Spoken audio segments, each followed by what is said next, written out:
Everybody in the house tonight, come on now. Non-discreet, my style is chic. We all family, meet and greet. Stand up, don't recline your seats, cause I'm about to take you behind the beats.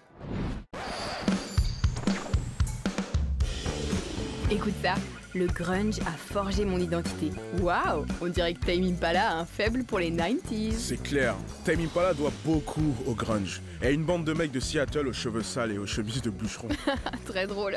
Bon, c'est vrai qu'ils portaient souvent des chemises de bûcheron, mais il n'y avait pas que des mecs. Un des plus grands groupes de grunge s'appelle les L7, avec 4 filles déjantées. Et pitié, ne viens pas me parler de girls band. Ok, bien reçu, balance le son. Donita Sparks, elle est née à Chicago. Elle grandit l'oreille collée à sa radio, à écouter du R&B et de la pop.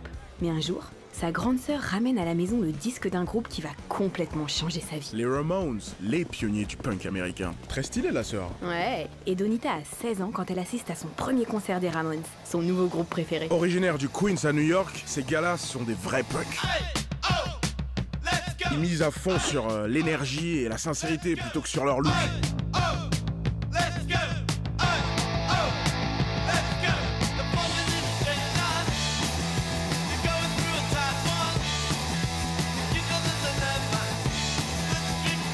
Et en plus, ils ont des paroles à mourir de rire. C'est du rock fait par des jeunes pour les jeunes. Et Donita est complètement fan. Ouais, pour beaucoup de jeunes qui font du punk, ce qui compte d'abord c'est l'attitude. Maîtriser leur instrument, c'est pas vraiment la priorité. C'est clair, on verra ça quand on aura 30 ans. À 19 ans, Donita tourne en rond. Elle rêve d'un nouveau monde, d'une nouvelle vie. Alors elle part s'installer dans la cité des rêves, à Los Angeles. Ah, le début des années 80 à LA. C'est la grande époque du glam metal. C'est le truc à la mode, du rock bien léché, parfaitement calibré pour passer en radio. Des refrains catchy, des scénos de dingue, des batteurs la tête en bas, des solos de guitare interminables. Et des cheveux. Beaucoup de cheveux. Quoi? C'est quoi cette histoire de cheveux? Bah j'invente rien, c'est pas par hasard qu'ils ont appelé ça le air metal.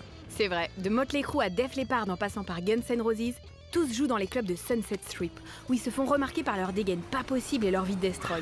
Mais Donita comprend vite à qui elle a affaire. Ça la fait marrer 5 minutes, mais ça reste une bande de gros misogynes. Hey chérie, comment ça va? Ça te dirait de porter ma guitare? Donita leur dit où ils peuvent se la mettre, et c'est là où elle rencontre des gens beaucoup plus stylés. Eh meuf, tu veux que je te dépose quelque part? À commencer par Suzy Gardner. Suzy est plutôt branchée hard rock, alors que Donita est fan de punk. Mais ça les empêche pas de jouer ensemble, dans l'espoir de devenir un jour un grand groupe de rock. Ok, on va faire du hard rock, mais avec une mentalité punk. Elles se lancent sur les traces d'une de leurs idoles, Joan Jett.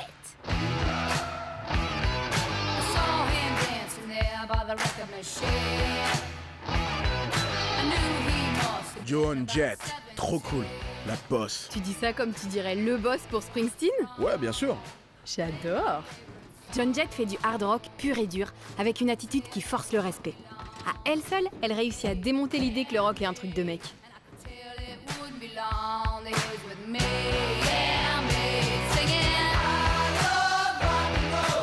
Elle devient un exemple à suivre pour toutes les filles qui veulent faire du rock, sans que ce soit un rock de filles. Sans paillettes, ni poudre aux yeux. Son méga tube I Love Rock and Roll est simple, avec un son hard et un riff parmi les plus cultes de l'histoire du rock. C'est de la bombe. Donita et Suzy appellent leur groupe L7. Et après avoir essayé de nombreux musiciens et musiciennes, la bassiste Jennifer Finch et la batteuse Demetra Dee Placas rejoignent le groupe. Plus au nord, loin de la scène glam rock de Los Angeles, les membres de L7 vont se trouver une nouvelle famille à Seattle et un nouveau label, Sub Pop. Mais alors, si elles sont à Seattle, la capitale du grunge, elles ont dû rencontrer... Et ouais, Nirvana, le groupe grunge mythique de l'époque. Avec le légendaire Kurt Cobain, les Nirvana sont à des années-lumière des rockers superficiels et machos de LA. Ils sont de grands fans de leur nouvelle copine de label.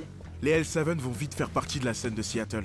Leur musique a un son hard et heavy, avec en plus la vitalité, l'énergie et la sincérité du punk. Les L7 et Nirvana tournent ensemble et produisent un rock alternatif simple, puissant et émouvant, le grunge. Ça enterre le air metal direct.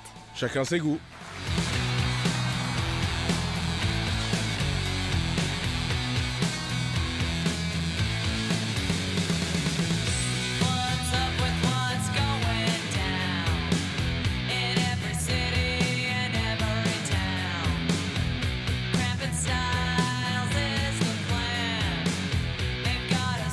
Par la puissance de leur musique, leur humour et leur intransigeance, Donita, Suzy, Jennifer et Dee restent l'un des groupes les plus sauvages et stylés des années 90.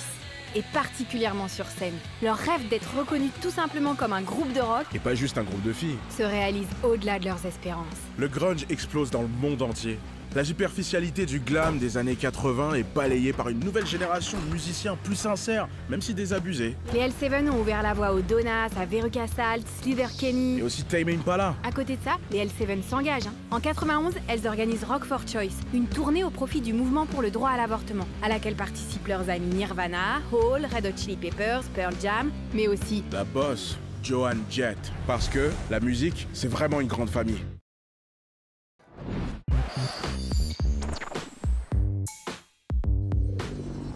Snoop Dogg était un dieu d'après Kendrick Lamar. Waouh. Ouais bon, il exagère peut-être un peu. Ouais, c'est possible. Après, ça vient de Kendrick. Le mec, il est incroyable. C'est le premier rappeur à gagner un prix Pulitzer, une des personnalités les plus influentes de la planète, bref, la totale. Et Snoop, c'est une vraie icône mondiale comme on n'en fait plus. Mais d'ailleurs, comment est-ce qu'on devient un dieu? Bah allons voir. Partons en voyage cosmique direction Long Beach, en Californie, pour rencontrer Snoop Dogg, la légende du G-Funk. De son vrai nom Calvin Brodus Jr., mais sa mère le surnomme Snoopy parce qu'il ressemble à Snoopy. Snoopy le chien? Trop mignon! C'est un bon nom de gangster en même temps. Après le lycée, même si sa mère a tout fait pour qu'il traîne pas dans la rue, il enchaîne les allers-retours en prison. Oh non, Snoopy, pas encore! Désolé maman. Dans sa cellule, Snoop n'a rien d'autre à faire qu'écrire et réfléchir. Est-ce que j'ai vraiment envie de continuer comme ça? Ou est-ce que j'ai envie de m'améliorer et que ma mère soit fière de moi? Snoop va essayer de construire quelque chose à partir des histoires qu'il entend en prison et des paroles que ça lui inspire. Une fois rentré chez sa mère, il s'enferme dans sa chambre et travaille son flow avec Warren G, son meilleur pote. Warren G qui n'est pas encore la star qu'il deviendra avec Regulate. Warren enregistre tout ce qu'ils font sur une cassette et il se dépêche de la faire écouter à une personne très spéciale, son beau-frère archi célèbre. Dr.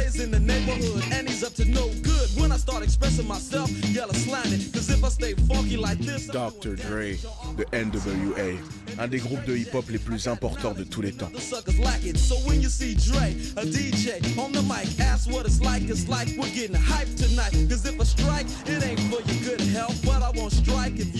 Le rap avait commencé sur la côte Est, mais avec NWA, la côte Ouest prend la parole. NWA raconte ce que les gens vivent dans les quartiers les plus durs des États-Unis. Comme la pauvreté qui augmente, les brutalités policières, la violence, le racisme. Et ils expriment leur colère avec l'arme la plus puissante qu'ils ont sous la main, leur musique, qui est rapidement appelée gangsta rap.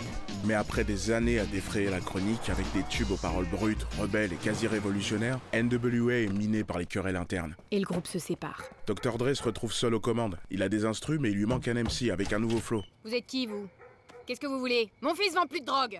Mais non, madame, cherche un dealer de rimes. J'ai adoré ce que j'ai entendu. T'as un style de ouf, Snoop. Dr. Dre les veut tous les deux sur son prochain album et tout de suite, alors ils foncent en studio. Il se trouve qu'en même temps, à Los Angeles, 4 policiers blancs sont acquittés après avoir tabassé un homme noir qui s'appelait Rodney King. Des manifestants descendent illico dans la rue pour protester contre l'usage excessif de la force par la police contre les personnes de couleur. On dirait que les choses n'ont pas changé depuis. C'est là que Dre et Snoop vont trouver le moyen de transcrire cette réalité en musique. Montez les gars, le vaisseau mère débarque pour faire la teuf, vous êtes chaud? Oubliez vos soucis et libérez votre esprit. Fraîchement débarqué de la voie chocolatée, Dr. Funkenstein apporte sur Terre le P-Funk. Le P-Funk? Attends, on y arrive. Pendant que la ville est à feu et à sang, Snoop et Dre reviennent à leurs premières amours musicales. Le funk pur, non coupé. Un vrai groove qui libère les âmes et fait bouger les corps. Vous venez faire un tour? Ouais, on veut du funk. De son vrai nom, George Clinton, Dr. Funkenstein est à la tête du collectif légendaire Parliament Funkadelic. Ah ok, P-Funk en abrégé.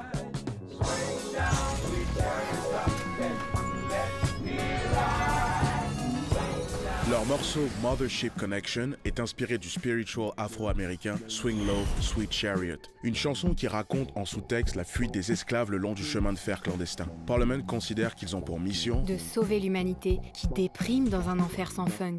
Grâce à la musique, le vaisseau mère libère ses fans des souffrances du quotidien et les transporte vers un monde meilleur. Et à leur grande époque, ils font même atterrir un vrai vaisseau sur scène. Et c'est d'ailleurs le tout premier concert auquel Dre a assisté. Le funk, c'est la vie. Long vie au funk. Allez, réveille-toi, on a du boulot. Travaillant jour et nuit, Dre apprend à Snoop les ficelles du métier. Ensemble, ils créent un nouveau son qui intègre le P-Funk au gangsta rap. Fini le son agressif de NWA. Dr. Dre compose des grooves très chill qui collent bien au flow de Snoop, avec des instrus qui puisent dans le son funky et joyeux de leur enfance. C'est le moment de balancer le G-Funk. Le G-Funk? Ah mais ouais, c'est gangsta et aussi funky. Ok, j'ai compris. Le duo de choc n'écrit pas un, mais 2 albums mythiques qui vont tous les deux révolutionner le genre. and rolling with my. That's where you might find me, flinging that G thing. She want the G with the biggest sack. And who's that? He is I and I am him, slim with the tilted brim. What's your name? Dr. Dre et Snoop Dogg s'envolent à leur tour vers le sommet des charts. Le G-Funk touche un large public. Doggy Style de Snoop devient le premier album de rap classé numéro 1 dès sa sortie. Dre et Snoop s'adressent aux jeunes en situation difficile aux quatre coins du monde. Ils sont sans filtre, mais leur musique est joyeuse. Et elle donne envie de bouger. Le G-Funk est encore présent dans le hip-hop aujourd'hui. De Wiz Khalifa à Nipsey Hussle, en passant par Kendrick Lamar, qui ne rate jamais une occasion de rendre hommage au patron du G-Funk et du P-Funk, Snoop Dogg, Dr. Dre et Dr. Funkenstein. Parce que la musique, c'est vraiment une grande famille. We are family. Yes, sir. Everybody in the house tonight, come on now. Non-discreet, my style is chic. We all family, meet and greet. Stand up, don't recline your seats, cause I'm about to take you behind the beats.